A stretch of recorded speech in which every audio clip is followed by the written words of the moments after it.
Donc ce soir, nous allons parler d'orthographe. La semaine dernière, nous avons parlé de dyslexie. Alors, il y a plusieurs personnes qui me parlent de fautes d'orthographe.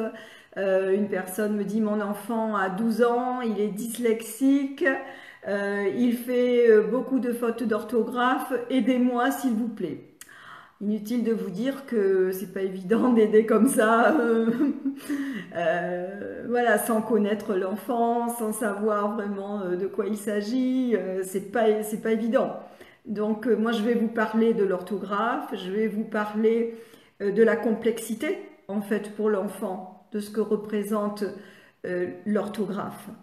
Donc je vais vous parler ce soir de quelles sont les capacités en fait que l'enfant doit développer pour pouvoir accéder à l'orthographe. Et l'orthographe, c'est quoi l'orthographe? L'orthographe, c'est ce qui permet d'écrire les mots. On parle de l'orthographe alphabétique et de l'orthographe grammaticale. Il y a deux niveaux d'orthographe. Donc, le premier niveau d'orthographe, c'est la capacité à entendre les sons qui composent un mot et de pouvoir leur associer une lettre dont je me souviens la forme écrite pour écrire donc les lettres dans l'ordre où j'ai entendu les sons. Ça, c'est le premier niveau d'orthographe. C'est l'orthographe alphabétique. Donc en fait, l'orthographe alphabétique, ça nécessite que l'enfant ait accédé, développé la conscience phonémique, c'est-à-dire la conscience des sons qui composent les mots, de pouvoir les retranscrire avec des lettres. Ça nécessite qu'il ait accédé au code alphabétique, à savoir qu'à un son du langage correspond un graphème, et à ensuite être capable d'écrire les graphèmes dans l'ordre où ils ont été entendus, ce qui nécessite de bien les entendre et de mémoriser en même temps que l'on écrit, de mémoriser ce que l'on a entendu. C'est ce qu'on appelle la mémoire de travail. Donc ça met en jeu tout un tas de mécanismes neuropsychologiques qui doivent être présents au moment où l'enfant apprend à écrire les mots. Et ça ne se fait pas comme cela d'un claquement de doigts. Ça s'entraîne.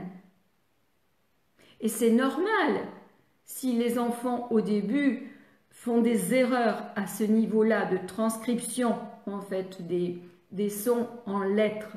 C'est tout à fait normal au début de l'apprentissage. Donc voilà ce premier niveau d'orthographe qui nécessite de se souvenir aussi de la forme des lettres, de se souvenir à quelle lettre correspond un son, etc., etc.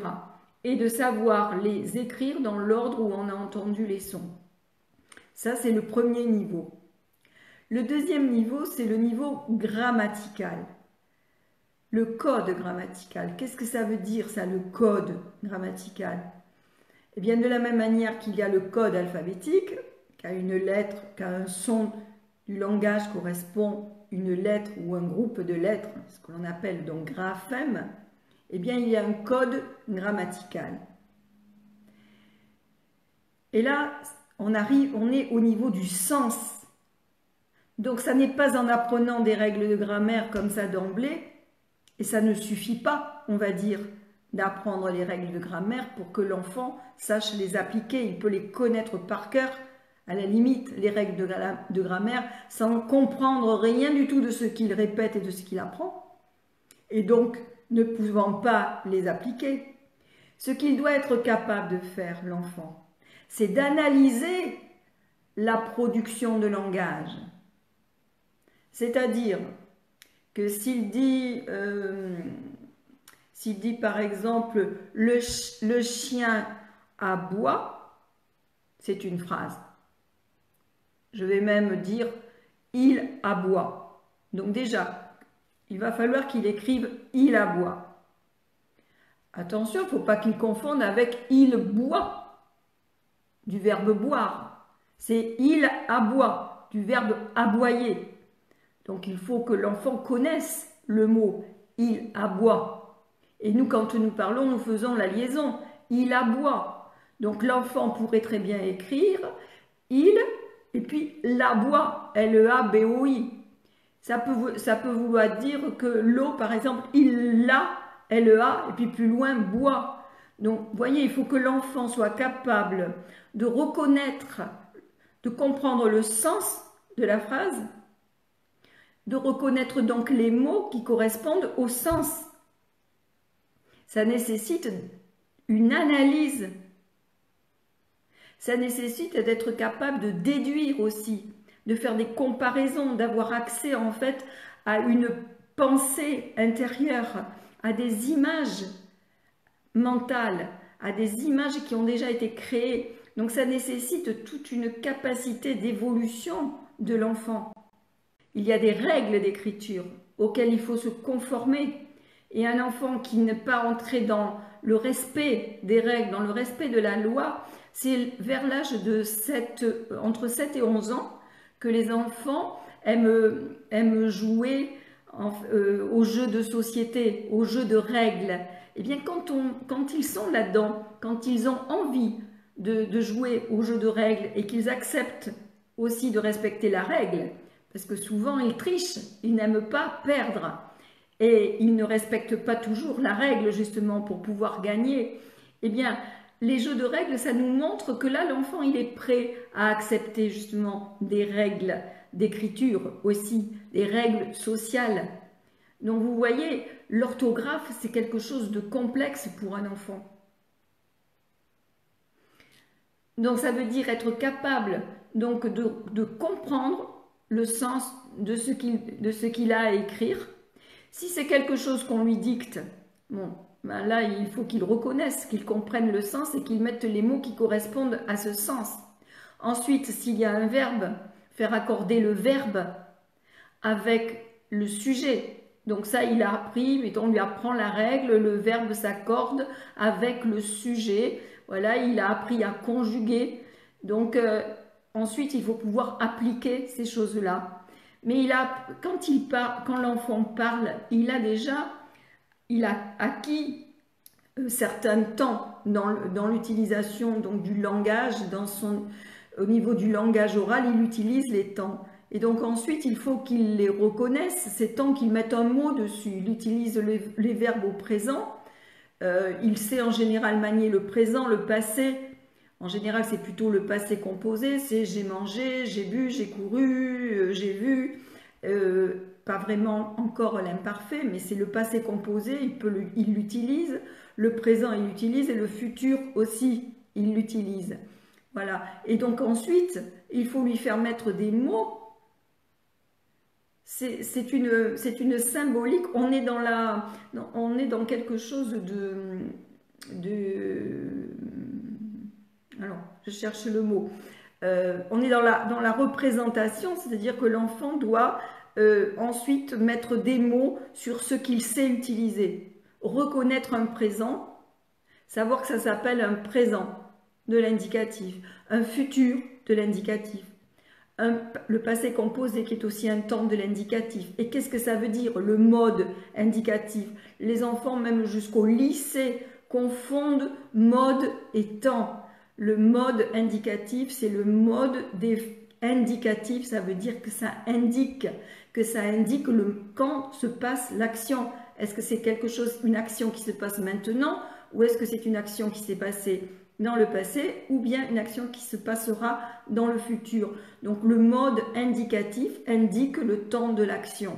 Donc tout ça, tous ces mots-là, il faut que ça ait du sens pour l'enfant. Donc il faut les lui expliquer, ces mots-là. Mais pour les lui expliquer, il faut qu'il en ait fait l'expérience lui-même.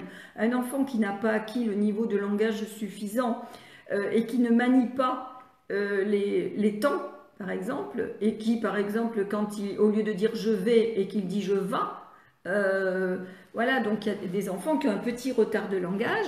Eh bien, pour les faire entrer dans les règles de grammaire, c'est quand même difficile. Voilà.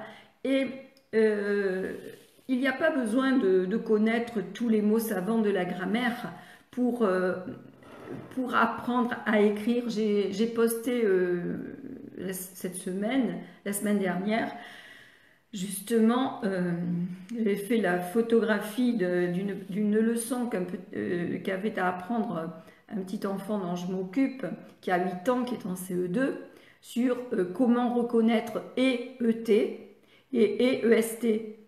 Eh bien, il n'avait rien compris. Et c'est pas étonnant qu'il n'avait rien compris, la manière dont c'était formulé. Il ne pouvait rien comprendre. Donc, qu'est-ce que j'ai fait? Je lui ai fait travailler au niveau du langage. Dans quel cas on écrit EET, dans quel cas on écrit EEST. Lui dire que EET c'est une conjonction de coordination, un mot de liaison, et lui dire que EST c'est la troisième personne du verbe être, c'est trop abstrait. Voilà, c'était le mot que je cherchais tout à l'heure. C'est trop abstrait pour un enfant de 8 ans. Il faut lui faire manier, il faut lui faire expérimenter. Donc j'ai pris une feuille, j'ai écrit d'un côté de la feuille, j'ai écrit EET d'une couleur, et de l'autre côté, j'ai écrit EEST d'une autre couleur. Et je lui ai donné des exemples. Je lui ai dit par exemple, le chien et le chat. C'est où? C'est de ce côté ou c'est de ce côté? La fourchette et le couteau. Le garçon et la fille. Le chien est noir. Le chat est gentil. Le chat est méchant. Papa est grand, maman est petite, ou le contraire, etc. Pour lui faire comprendre que celui qui dit comment on est, qui est le verbe être, ok, mais on n'a même pas besoin de lui dire que c'est le verbe être, c'est lui juste comprendre qu'il y a deux notions qui sont différentes. L'une qui relie, par exemple, si je dis rouge et noir, blanc et bleu, manger et dormir. Voilà, lui faire comprendre qu'il y a un « et » qui s'écrit « et », qui met ensemble, qui relie deux mots de même nature. Je ne lui dis pas ça. Il va le comprendre par l'expérience, mais je ne lui dis pas au début. Je vais le dire plus tard, pas tout de suite. Et je lui fais simplement reconnaître la situation de langage et le comment ça s'écrit. Voilà, donc on travaille d'abord au niveau du langage pour que ça soit intégré au niveau du langage de telle sorte que ça ait du sens ensuite au niveau de comment ça s'écrit. Voilà. Est-ce que vous avez des questions par rapport à l'orthographe? J'ai voulu vous montrer quelles étaient les compétences que l'enfant devait développer pour justement accéder à l'orthographe et que ce n'est pas la peine de s'inquiéter dès le début, dès que l'enfant commence à écrire, il ne faut pas s'inquiéter s'il fait des erreurs, c'est tout à fait normal parce que l'activité d'écrire, c'est quelque chose de très difficile et notamment quand on arrive au niveau du code grammatical.